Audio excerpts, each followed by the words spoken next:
Bagian 35. Karena takut dengan suara ancaman, Rani merampas handphonenya dari Afan. "Sia, kenapa jadi pecundang?" Suara pecahan kaca meja bundar terbelah menjadi dua setelah Iqbal menghantamkan tangannya. Darah segar mengucur dari tangan Iqbal. Iqbal bergegas pergi menuju kafe Rani. Di dalam mobil, Zen membalut luka Iqbal dengan kain kasa. Iqbal diam saja menghadap kaca jendela. Rani dikejutkan dengan kehadiran Iqbal yang berada di belakang Afan, menatapnya dengan mata elang yang siap menerkam. Mata Rani mengikuti pergerakan Iqbal. Tiba-tiba, Iqbal duduk di dekat Rani, membuat Afan dan Rani merasa tidak nyaman. Kemudian Iqbal menggenggam tangan Rani, membuat Rani terkejut dan berusaha melepaskan tangannya dari Iqbal. Namun bukannya melepas, Iqbal malah mempererat genggamannya. "Hai Iqbal, apa yang kau lakukan? Dia tunanganku," ujar Afan, teman sekampung Iqbal. "Diamlah, atau aku akan menghancurkan tunanganmu hingga jadi serpihan debu," ujar Iqbal berbisik, tepat di telinga Rani. Kemudian Rani menghentikan tangan yang memberontak. "Apa kau pikir aku akan membiarkan Rani menikah dengan pria busuk sepertimu?" tegas Iqbal. "Kau jangan kurang ajar ya," ujar Afan yang emosi lalu menggebrak meja. Kemudian menunjuk wajah Iqbal. Suara gebrakan meja mengejutkan Rani dan Alin. Alin yang kepalanya pusing jadi tambah pusing melihat ketegangan di depan matanya. Alin memperhatikan dengan seksama sikap posesif Iqbal pada Rani. Kenapa Mas Iqbal selalu mengelak dari perasaannya? Sedangkan gelagatnya menunjukkan dia menyukai Rani sejak dulu. Batin Alin. "Singkirkan tanganmu berbah," ujar Iqbal menepis telunjuk Afan dari wajah Iqbal. "Apa kau pikir aku tidak tahu kelakuan busukmu di belakang Rani?" ujar Iqbal dengan geram saat mengingat dia mendekati Rani tapi bercumbu dengan Safa di kebun mangga Mang Edi. Iqbal selalu menyelidiki siapapun pria yang mendekati Rani. Jika pemuda brengsek, maka Iqbal tidak segan-segan untuk menghajarnya. "Hei, jangan bicara omong kosong," tegas Afan. Iqbal menggelengkan kepalanya melihat Afan yang tidak tahu malu. "Apa yang kau lakukan dengan Safa di kebun Mang Edi? Dengan Ana di gubuk pantai? Apa perlu aku sebutkan lagi?" ujar Iqbal, membuat Afan terkejut. Kenapa Iqbal bisa mengetahui sedemikian banyaknya? "Kau," ujar Afan yang tersendat. "Aku punya bukti," tegas Iqbal. Rani hanya menyimak perbincangan mereka berdua yang sama sekali tidak dia mengerti. "Nyahlah kau dari kehadapanku dan jauhi Rani," tegas Iqbal. Kemudian Afan beranjak pergi dengan rasa malu dan kekalahan. "Lebih baik pergi daripada Iqbal semakin mempermalukanku di hadapan Rani," batin Afan. Rani menggigit tangan kiri Iqbal dengan kencang. Kini bukan cuma tangan kanan Iqbal yang berdarah, tapi tangan kirinya yang juga berdarah karena gigitan Rani. Kemudian Iqbal melepaskan tangan Rani. "Kau itu sangat menyebalkan sekali sih, Iqbal.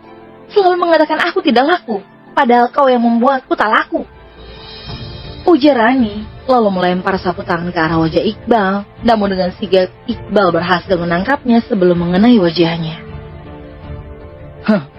"Kau harusnya berterima kasih padaku karena berkali-kali menyelamatkanmu dari pemuda hidung belang," ujar Iqbal tanpa rasa bersalah.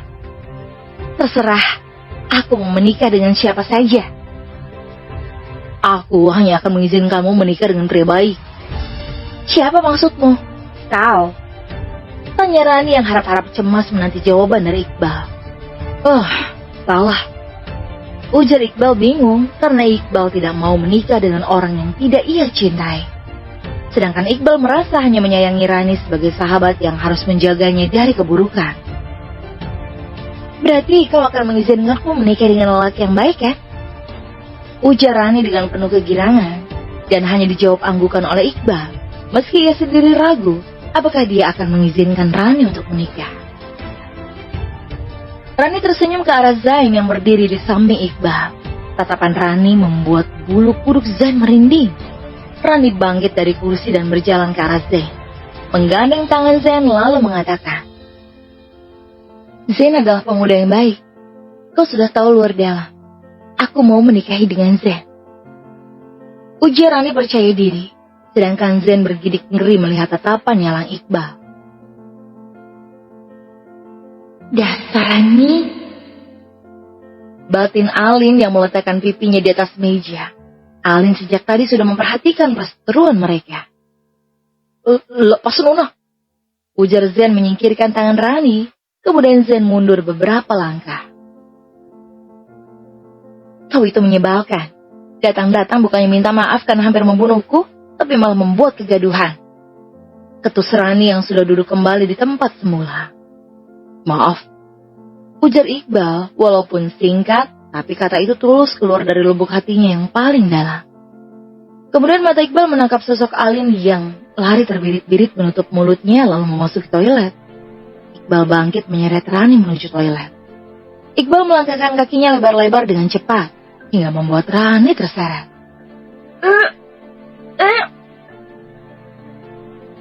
"Ya ampun Alin, aku sampai lupa," ujar Rani kemudian memasuki toilet itu. Sementara Iqbal menunggu di luar toilet. Rani memijat, menepuk-nepuk punggung Alin yang tak henti-hentinya muntah di kloset.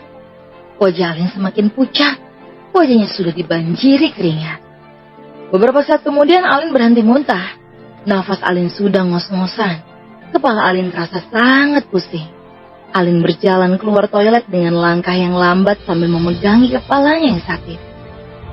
Setelah sampai di depan toilet, tiba-tiba Alin pingsan. Beruntung dengan sigap Iqbal bisa menangkap Alin dalam pelukannya. Mata Rani sakit dibuatnya. Kemudian Iqbal dan Rani segera melarikan Alin ke rumah sakit. Dengan segera dokter menangani Alin.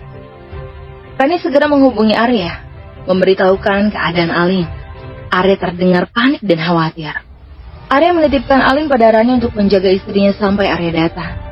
Rani sangat cemas. Ia berjalan ke sana kemari. Iqbal terus saja memperhatikan Rani. "Duduklah Ran, kau membuat kepala pusing melihatmu mundar-mandir seperti setrikaan." "Ya jangan dilihat." Kemudian Iqbal menarik tangan Rani hingga terduduk di sampingnya. Setelah Rani hendak bangkit, Iqbal malah menarik rambut Rani. "Aduh, sakit!"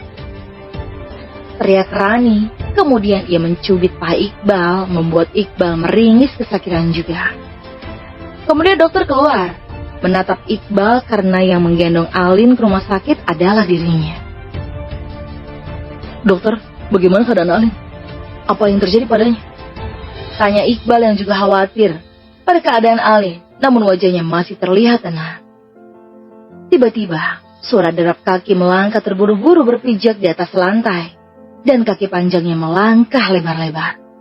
Dokter mengeluarkan tangannya pada Iqbal, dan Iqbal yang bodoh menjabat tangan dokter itu. "Selamat, istri Anda hamil," ucap dokter yang mengira Iqbal adalah suami Alin. Iqbal ditarik dengan kasar dari belakang hingga terhuyung mundur, dan punggungnya terbentur dinding. "Saya suaminya," ujar Arya menegaskan pada dokter itu. Iqbal membersihkan bahunya yang ditarik kasar oleh Arya, seolah sedang membersihkan debu. Iqbal pun kesal dengan sikap Arya yang sembrono, tapi dia masih bisa menahan diri. "Tuan," ujar Zain menunggu perintah. Iqbal berisyarat dengan matanya untuk jangan melakukan apapun. Arya sangat kesal pada dokter itu. Bisa-bisanya dia mengatakan Alin adalah istri Iqbal, padahal Arya adalah suaminya. Hingga akhirnya Arya menarik Iqbal dengan kasar dari hadapan dokter. Rasa cemburu Arya kelewat batas jika berhubungan dengan Iqbal. Tatapan Arya terlihat tidak bersahabat, membuat dokter itu merasa tidak enak hati. "Oh, maaf, Anda suaminya Alin." Ucapan dokter tidak mampu memperbaiki suasana hati Arya yang sedang dilanda api cemburu. "Iya, saya suaminya, bukan dia. Dia hanya bayangan hitam," ujar Arya tegas saat terbantahkan, membuat Iqbal semakin geram. Ia hendak melangkah tapi Rani mencekal tangan Iqbal. Rani menatap Iqbal dengan sorot mata memohon untuk jangan membuat keributan. Dokter mengulurkan tangannya seolah sedang mengembalikan mainan Arya yang sudah ia rampas. Tapi Arya enggan menjabatnya. Dokter menarik tangannya kembali karena malu Arya tak kunjung meraih tangannya. Dokter hanya menghela nafas kesal. Tatapan Arya beralih pada Iqbal. Arya memberikan tatapan tajam yang ingin menikam. Berhenti mengganggu istriku. Rasa cemburu membuat Arya tak bisa membaca keadaan dengan baik. Iqbal hanya tersenyum sinis menanggapi ucapan Arya. Membuat Arya menatapnya dengan angar. Baru satu langkah Iqbal melangkahkan kakinya ingin melawan Arya, sebab tidak ada sedikit pun niat Iqbal untuk mengganggu istrinya. Dia hanya berniat menolong Alin, tapi Rani tiba-tiba menengahi. Maaf Tuan Arya, Iqbal hanya ingin membantu Alin, tidak ada niat sedikit pun untuk mengganggu istri Anda. Ucap Rani berharap bisa mencairkan suasana. Membantu? Apa kau menyentuh istriku? Ujar Arya tegas dengan sorot mata tajam karena cemburu membayangkan Iqbal membawa Alin ke rumah sakit. Ya, Rani hanya menutup rapat mulutnya. Sepertinya dia salah bicara. Iqbal pun mengepalkan tangannya. Tidak Tuan. Rani menggeleng cepat. Kau pikir aku? Hardik Iqbal tiba-tiba terpotong saat Rani memeluknya. Jantung Iqbal bergemuruh hebat. Ia tidak pernah sedekat ini dengan perempuan dan tidak juga dengan Alin. Dengan Alin, Iqbal hanya berani menggenggam tangannya. Bukankah mencintai juga harus menjaga kehormatannya? Rani sangat tahu sekeras kepala apa Iqbal. Rani tidak ingin ada pertikaian. Refleks Rani memeluknya. Tuan, bukankah lebih baik Anda menebung istri Anda yang sedang hamil? Ucapan dokter mengalihkan perhatian Arya. Tunggu, apa yang kau katakan tadi? Ujar Arya mulai menyadari keadaan, tapi ingin memastikan. Selamat, istri Anda hamil. Ucap dokter terlihat lesu. Arya tercengang. Dia diam sejenak mencerna ucapan dokter. Karena rasa cemburunya yang mendominasi membuat Arya telmi. Tak bisa mencerna ucapan dokter dengan baik. Anda bilang apa? Selamat, istri Anda hamil. Kehamilannya sudah berjalan 8 minggu. Ucap dokter menjelaskan. Mendadak emosi Arya yang meluap-luap sirna. Berganti senyum lebar yang mengembangkan dari bibirnya. Arya berhambur memeluk dokter karena sangat bahagia. Dan menepuk-nepuk punggungnya. Di mana istriku sekarang? Mari ikut saya. Arya pun mengikuti dokter dengan penuh kebahagiaan. Wajah Rani bersemu merah ketika menyadari apa yang ia lakukan. Ia melepas pelukannya dan lari sekejang-kencangnya menjauh dari Iqbal. Iqbal diam mematung mencerna perasaan dan rasa nyaman yang baru saja ia kenali. Apakah seperti ini rasanya bila pria bersentuhan dengan wanita? Apakah ini wajar? Tuan, lamunan Iqbal dikejutkan dengan sentuhan Zain di bahunya. Saat Iqbal hendak pergi, pandangannya beralih pada sepasang suami istri yang sedang bahagia menanti kehadiran sang dede bayi. Arya sangat bahagia. Kehadirannya disambut senyum dari istrinya. Mas, ucap Alin dengan senyum-senyum manisnya. Arya memeluk Alin dan mengecupi semua wajah Alin. Kemudian Arya duduk di kursi yang berada di samping ranjangnya. Alin mengambil tangan Arya dan diletakkannya di atas perutnya. Mas, aku hamil. Ucap Alin dengan bibirnya yang merekah. Arya terus mengecupi tangan dan dahi Alin. Tangannya juga tak henti-hentinya membelai kepala Alin. Terima kasih sayang. Terima kasih. Terima kasih Allah. Ujar Arya meneteskan air mata. Alin pun menghapus air mata bahagia di sudut matanya. Alin sangat bahagia mendengar dari dokter bahwa dirinya sedang hamil. Apalagi melihat reaksi Arya yang bahagia dan mendambakan anaknya. Kebahagiaan Alin bertambah berkali-kali lipat. Jadilah anak soleh jika laki-laki, dan soleha jika perempuan. Amin. Ujar Arya penuh bahagia sambil mengusap perut Alin yang masih rata itu. Mas pengennya anak cewek apa cowok? Cewek cowok sama aja, asal bapaknya aku dan ibunya kamu. Kini Arya beralih duduk di ranjang rumah sakit, menciumi perut Alin. Ada papa tumbuh sehat ya di sini, ucap Arya mengusap perut Alin. Kok papa sih mas? Abi aja. Babe aja lah, kamu nyak. Nyak babe dong mas.